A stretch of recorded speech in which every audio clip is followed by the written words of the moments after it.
This is episode 19 of the Discipleship Directives with Dr. Dan Crawford, the founder of DiscipleAllNations.org. My name is Vidal, and I am your host. In addition, as many of you know, Dr. Crawford is also the senior professor emeritus at Southwestern Baptist Theological Seminary. Thank you for joining us today. Dr. Crawford, as always, it's good to have you. How are you doing today? Thank you. I'm doing great. It's a good day. Well, it is a good day, and it's always good and fun to see you and spend time with you. Many people follow the podcast by now and getting the hang of what we do. But personally, one of the big wins for me, and I keep on telling people around, is that I get to get front seat of your teachings on a monthly basis, and then also on a weekly basis recording this podcast. So grateful to see you as always. Speaking of which, last week, you came down to South Texas again, and thank you for your service. Spend time with pastors and church leaders from across our beautiful Rio Grande Valley. And moving forward into this year's, curriculum, we're moving through about 11 months of intensive teaching on discipleship and spiritual formation. You spoke to us on the issue of the Beatitudes. Amazing teaching. And specifically, you made reference of the Beatitudes as the minister's resume. And I'd love for you to, if you don't mind, help us further the conversation on the subject.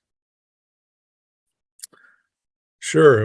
Last week we had a great crowd Tuesday morning. I think there were about 80 people there, and a lot of the pastors and church leaders. And I said to them, I'm calling this the minister's resume. I don't mean to replace the one they have, the one that they publicize or maybe send to another church if they're being considered for a move. But this is more of a spiritual resume. It's what the disciples were.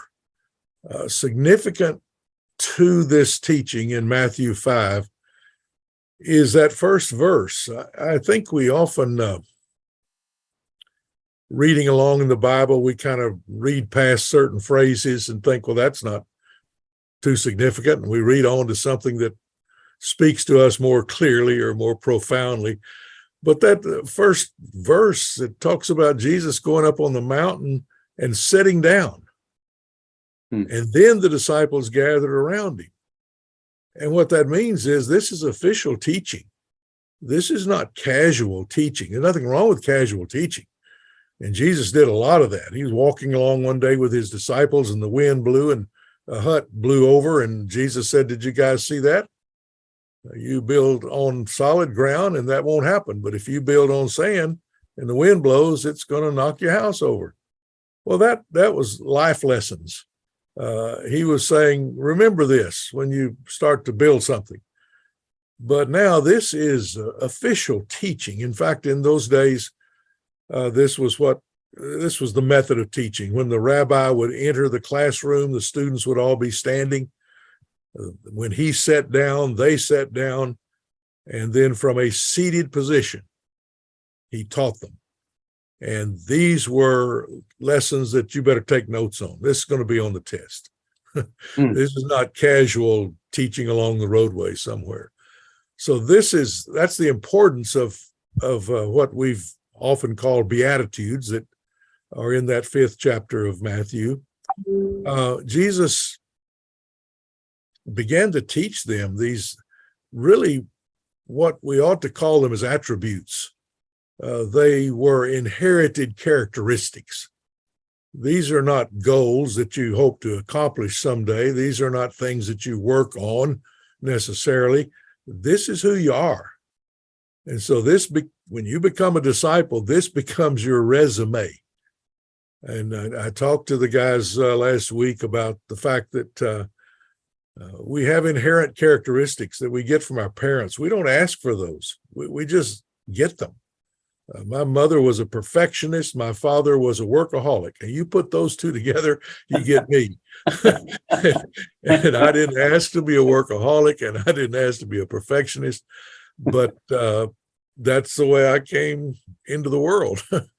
because of the way I inherited things from my parents. Mm. So Jesus is saying to his disciples, these are inherent characteristics. These are things that you get in your spiritual DNA, so to speak. And then we went through the Beatitudes, of course, just basically commenting on each one, because most of the guys had preached on those or taught on those, and the church leaders that were there had heard people preach on those or teach on those. And so I didn't spend a lot of time on the Beatitudes themselves, but the importance of it and the fact that these attributes are what we are. This is who we are.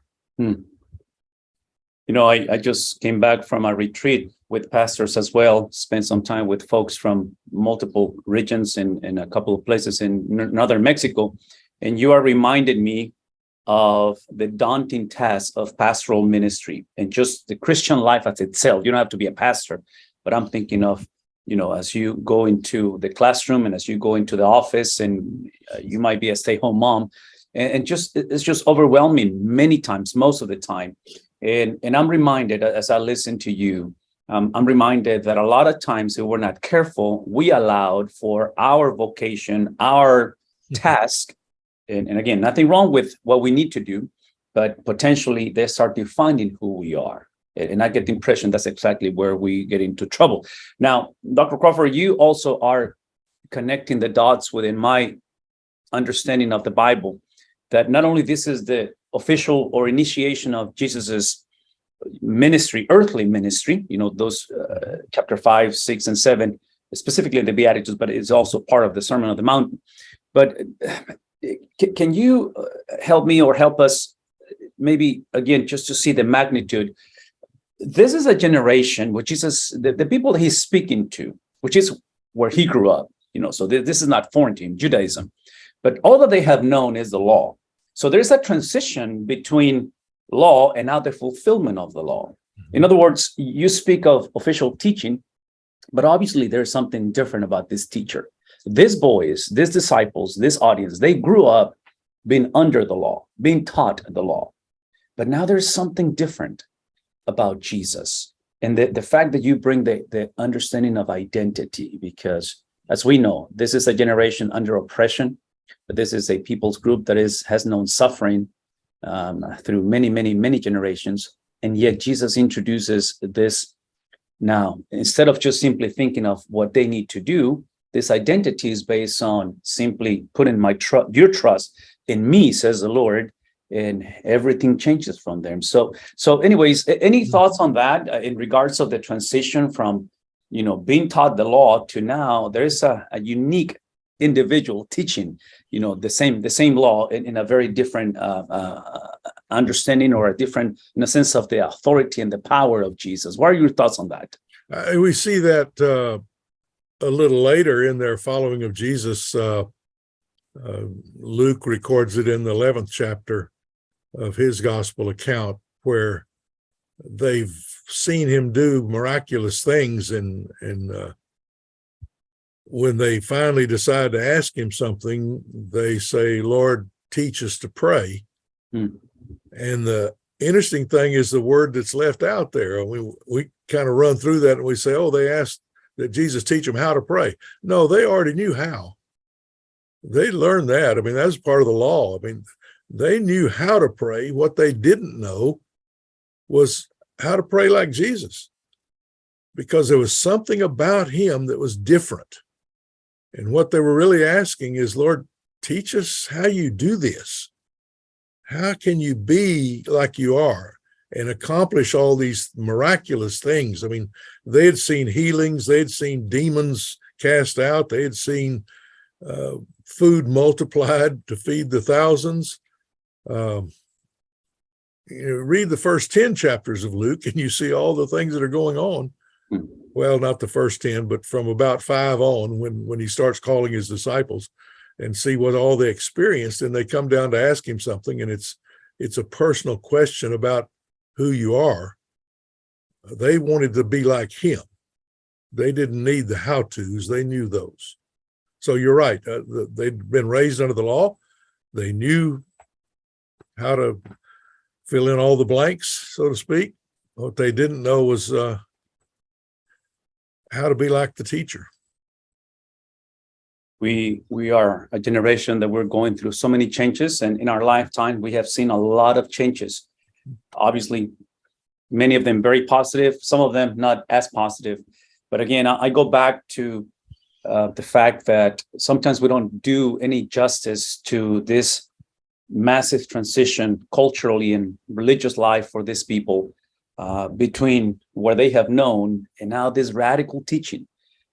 These assertions, these statements that eventually, if we remember, and we're only a few weeks from celebrating, our resurrection of Jesus Christ, eventually those statements are gonna make him, or gonna put him into a situation where not only he declares that he is a rabbi, but he's more than a rabbi teaching or preaching about God. He is God who's actually preaching and teaching to us. And that statement, when he declares that he's God, man, that's where things get really, really crazy for Jesus. But again, we are, as you know, we are a generation that we're so busy. We have so many things to do, and churches, are facing multiple challenges, and we try to focus on the things that we need to do. And yet you're reminding us that the Beatitude is about identity. It's about who we are. And again, this message of the resume of the minister, definitely it's such an important conversation. Let me ask you, because on your conference last week here in South Texas, you also speak of the Beatitudes from the understanding of the basics of ministry. So we talk about identity, but now we move into the basics of ministry. Again, help us understand a little bit more on that concept of the basics of ministry. I understood that from way back, and I was taught the importance of the basics. I really learned it in a rather unusual way. As I've said on several occasions, I'm a huge baseball fan. And when I was with the North American Mission Board living in Atlanta, Georgia, I had an invitation somewhere in Central Florida. I don't remember exactly where I was supposed to go, but I went a few days early because it was spring training time. And of course, that's where we are on the calendar right now. The baseball teams are in Florida and Arizona getting ready for the season. But I'd never been to spring training. I always wanted to go. And my favorite team from childhood on was St. Louis Cardinals, and they were in St. Petersburg, Florida. So I went a few days early and drove from wherever I was to St. Petersburg to watch spring training. And I was so disappointed. They didn't have a game that day. What I saw for about an hour actually was the catcher, Darryl Porter, they were practicing picking runners off first base. And there was a pitcher, there was a batter, there was a first baseman, and then there was probably a rookie that had to keep sliding back into first base. And the pitcher would throw the ball, Darryl Porter would catch it, step out, throw the ball to first base, try to pick off the runner. They'd do that over and over and over for a solid hour. And they did some other things of basics, bunting and running and so forth. And I finally left. I thought, this is not too exciting. But the more I thought about that, and the more time went by the way, that year, the Cardinals won the World Series, and Darryl Porter was awarded Most Valuable Player of the World Series.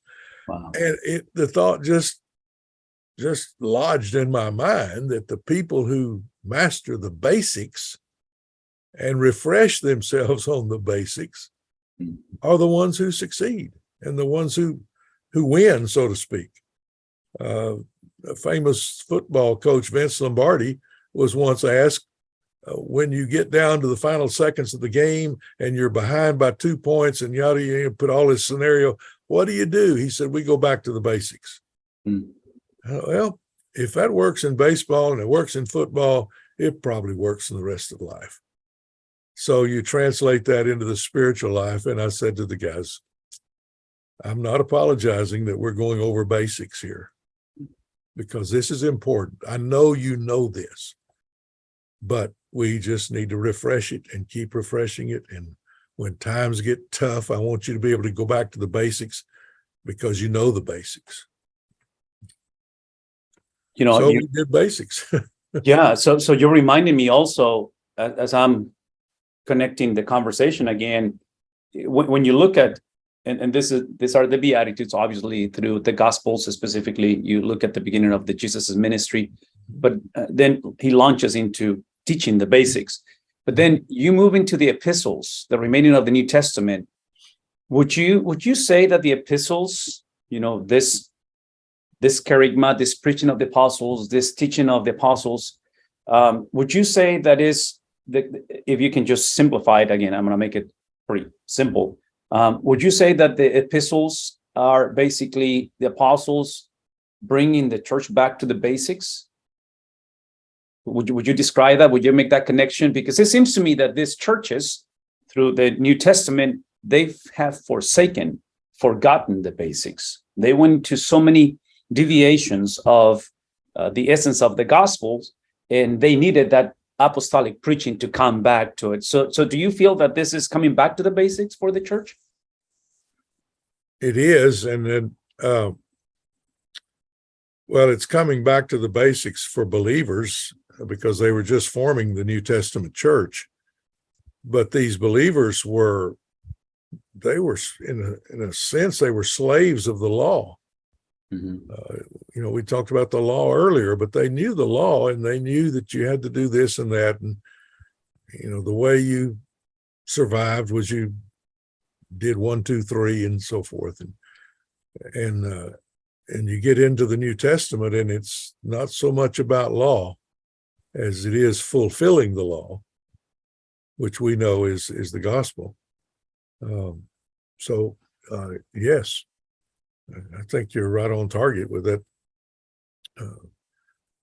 analogy and observation. Basics, not just law, but the living out of the law. Definitely. Fulfilling it, filling it full. Yeah. Well, and going back to the identity issue and then connecting it to the basics, that identity issue that you described earlier with the Beatitudes is basically something that has been given to us. It's not something that we accomplish. It's something that has been given to us precisely through the person of Christ. The confusing part for the disciples, I'm processing, especially as we move into the Easter resurrection time, is precisely the way that is going to be, I guess, transferred or accredited to us, that identity. Because the last thing that they, again, what they knew is action. They knew obedience. They knew how to pray. They knew how to keep the law, or at least try to keep the law. It's no accident that when you hear Saul of Tarsus, the Apostle Paul, previously Saul, when he's debating or fighting Judaizers in Philippians, he is reminding them that if you want to speak of resume, Hebrew of Hebrews, and he goes on the list because they knew how to do. I get the impression that that's exactly who we are as a generation, especially as pastors. Most pastors are not accused of laziness. Most pastors are accused of maybe trying to accomplish what has been given to us, ironically trying to do so. Having you here every month is a refresher, because you're right. I've seen your books. I haven't read all of them, but I've seen many of them. And your message is pretty consistent on coming back to those basics. Speaking of basics, as we close our time together today, I know you're walking again through an interim. You're a pastor at heart. You love pastors and you love the local church.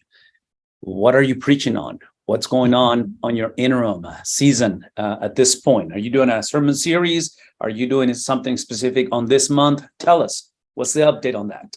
I just finished a sermon series this past Sunday. In fact, February is kind of the month of love. Mm-hmm. We have Valentine's and we give roses and chocolate and so forth. So it's a good time to focus on God's love. And so I've been doing that through the month of February, preaching on perspectives of God's love from 1 John chapter 4, 7 through 21. And in those 15 verses, the word love appears 27 times. You don't have to be a seminary professor are theologically trained to know that when somebody says something that often in that short a period of time, they're trying to get something across about that. And John is writing about love. Mm. And I used, in fact, I've got it over here, a kaleidoscope, which I, on the first sermon, called a young boy out of the crowd to help me with the sermon. And I had cleared this with his mother, so we weren't scaring anybody. But, kids these days don't know what this is. Uh-huh. If you don't plug it in or log on, they don't play with it. So this was from my childhood. But you can see probably on the end, these little pieces of plastic and rock, as you turn it, they tumble and they form all these different beautiful perspectives. Now, by the second Sunday, I had it on the big screen. I said, now what you see on the screen is similar to what we used to see in one of these. Two things about a kaleidoscope that have to do with God's love. The ingredients never change. It's always those same little pieces of plastic or rock. But perspectives change every time you look. When you look at 1 John chapter 4, it's the same love of God. Never changes. God doesn't change. Same yesterday, today, forever. Amen. But every time you read those verses, you get a different one. I mean, 8 times in there, it talks about God loves you. 6 times it talks about you love God. That's sermon number 2. How do you love God? You love God by serving God. So you got to talk about service. And 5 or 6 times in there, it talks about we ought to love each other. So that was the 3rd sermon in the series. And the powerful one that we get down to the fact that not only does God love us and we love God, but we got to love each other. So I just finished that series, and we'll start moving towards Easter now. Well, I have one more sermon in the series, but it changes text to 1 Corinthians 13:13. After that great chapter on love, it concludes by saying, and now abides faith, hope, love. The greatest of these is love. Mm-hmm. Well, what happened to the runners-up? So how about a sermon for hope and faith? And so next Sunday, I'm preaching on the runners-up and acknowledging that love is the greatest. Yeah, we've been doing that all through February. But now we need to take a Sunday and look at the runners-up, faith and hope. We'll see how that goes. Well, speaking of coming back to the basics, you're bringing back the basics. I mean, those are central messages throughout the scriptures. The last thing that I will mention to you as I'm picturing the narrative from 1 John and now you're going to 1 Corinthians, we forget that most, if not all of the New Testament and Old Testament for that matter, these messages are given in a very dysfunctional context. These people are, anyways, there is hope for us because, I mean, as we face challenges this week and as we move into whatever is coming, and obviously we don't want to be pessimistic, but at the same time, these apostles, they're not trying to change behavior. They're bringing back the church to the essence. The love for God, being loved by God. And then in Corinthians, obviously, that love chapter is in the context of a lot of divisiveness in the context of the church. So we do need that like never before. And we have seen that, Dr. Crawford, and your commitment to the Lord, your love for the Lord by tangibly spending time with us down here. We're always grateful. As you know, the 3rd Tuesday of the month comes around rather fast and quick. So we'll see you in the next few weeks back in South Texas, for which we are grateful. Again, thank you for making the effort. Thank you for your investment. Thank you for spending time with us this morning. And we'll see you guys on our next episode as we gather together for the discipleship directives. Have a wonderful week and may the Lord bless. This is episode number 3 Discipleship. This is Directives Podcast and Dr. Crawford.